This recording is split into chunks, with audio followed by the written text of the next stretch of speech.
सेठ ने चारों दोस्तों की अलग अलग 20-20 हजार की चांदी के सिक्कों की पोटलियां भर दी, क्योंकि उस समय नोट नहीं हुआ करते थे।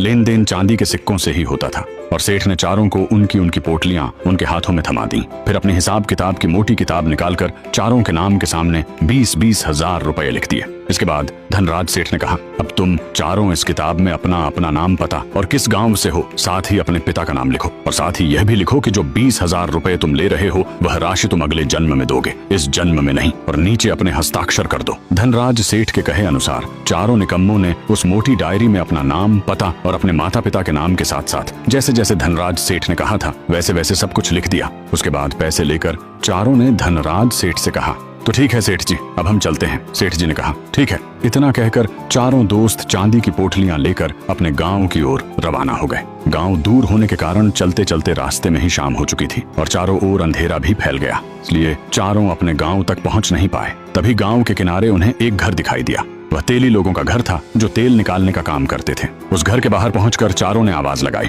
घर के अंदर कोई है क्या? उनकी आवाज सुनकर अंदर से एक आदमी बाहर आया और बोला, क्या काम है? चारों ने कहा, हम पास के गांव के रहने वाले हैं, लेकिन बहुत अंधेरा हो गया है, इसलिए हम रात आपके यहाँ रुकना चाहते हैं। उस आदमी ने कहा, रुक तो सकते हो, लेकिन हमारे पास रहने के लिए अलग कमरा नहीं है।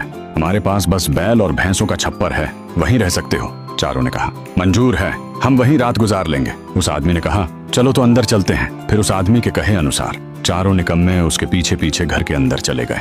घर के अंदर पहुंचते ही उस आदमी ने सामने की ओर इशारा करते हुए कहा, वह जो बैल और भैंसों वाला छप्पर दिखाई दे रहा है, तुम चारों को वहीं रात गुजारनी होगी। तुम चारों वहां चलो, मैं तुम्हारे लिए खाने पीने का बंदोबस्त करता हूँ। तब चारों ने कहा, नहीं नहीं, खाने पीने का इंतजाम मत करना, हम चारों के पास घर से लाया हुआ खाना है, वही खाकर सो जाएंगे। उस आदमी ने कहा, ठीक है, फिर मैं चलता हूँ। उसके बाद चारों निकम्मे बैल और भैंसों वाले छप्पर की ओर चल पड़े। छप्पर के नीचे जाकर चारों ने अपने अपने खाने की पोटलियां खोल ली और भोजन करना शुरू किया। भोजन करने के बाद इतनी दूर से पैदल चलकर आने के कारण